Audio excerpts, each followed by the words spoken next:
Third panelist, Mr. Amrit Om Nayak, co-founder and CEO, Indra Water.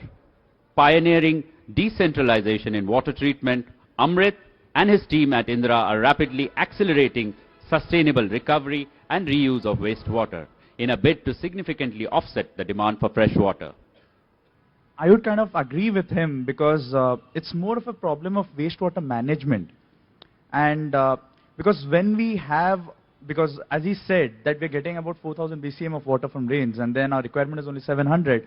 So what is happening is after we utilize this water, because all the activities that we do not require potable grade water. So it's more of how we utilize our water. The utilization is a big aspect of it.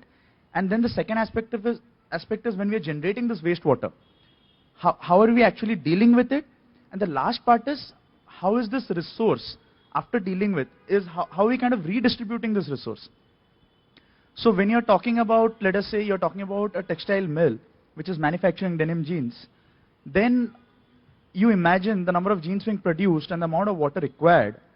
And if you're able to recover, recycle this water and give it back, because that process does not require the potable grade water. So if you're able to give back this water, you're freeing up a huge amount of water. So basically offsetting this freshwater demand is more important. But in the process, you're also ensuring that these effluents are not entering into your freshwater body streams. Because like we are based out of Mumbai, and the biggest problem out there is most of your inland rivers and water bodies are actually polluted by all this. So whatever freshwater we actually have, it may be in surplus, but we have ended up polluting it. Like making it, you can no longer use it directly. And now the whole problem arises because when you have to again go about retrieving, you have to spend more. You have to spend more energy, spend more money, create more resources, build infrastructure to again treat that polluted water and get it back into the system. So we need to check this at the source. And at Indra, we are actually trying to do this by pushing decentralization. Because we know that decentralization is a much more efficient way to deal with this problem, a quicker way to deal with this problem.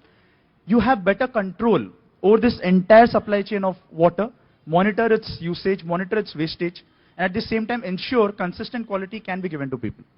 But as somebody who's into wastewater management and recycling, and what do you think the government's role is here? I mean, do they have a very big role here?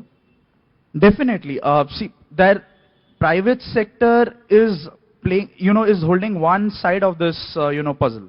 The government is the enabler here. Like you build favorable regulations and policies. So there has been a good start to this from like, we are seeing better, enforcement of, wastewater norms. We are seeing better compliance. But at the same time, we also need to see what is the actual charge we are paying. So the actual segmentation of cost of fresh water, that needs to be done in a more regularized fashion vis-a-vis people who are actually saving water. So there has to be an incentive for people who are using that water versus people who are only dependent on fresh water. So your usage pattern should determine the actual, cost of water for you. So that is where the government regulations would come in. You've had, Mr. Jha, we are short on time. I'm going to invite the closing comments from all our panelists. How do we, sort out this severe mess that we've built ourselves? The water crisis that we have. So we need to be very clear about what our next tasks are. And it is about the focus of, as he mentioned, that recycling as much water possible. Because every time you're recycling that water, and preferably since we are focusing on recycling water source, you are able to provide, offset that freshwater demand. And at the same time, you're also, you're kind of eliminating the need, if you're doing it at point of source, for a lot of other infrastructure, a lot of losses that could have happened along the way.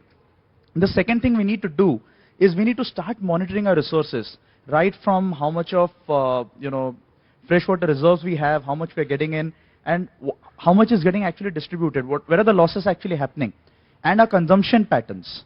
So this kind of monitoring is very necessary to come up with a really solid action plan which is sustainable over a longer period, and at the same time it is economically viable. But the most important thing is sensitizing our entire public, because people need to realize that water is not a topic for the future, it is for the present. We cannot wait for all our resources to actually become unusable before we can actually act on it. So we need to sensitize the public that dealing with water, the problem of wastewater, the pollution to it, is something that needs to be done right now. And we need to deal with it very effectively. And it is economically viable to do it. So business owners also, people who are really dependent on water for their businesses, really water intensive businesses, they need to realize that it has to become a significant part of their water management, of their actual business planning. So I would leave with these closing comments. Yeah, Mr. Jha.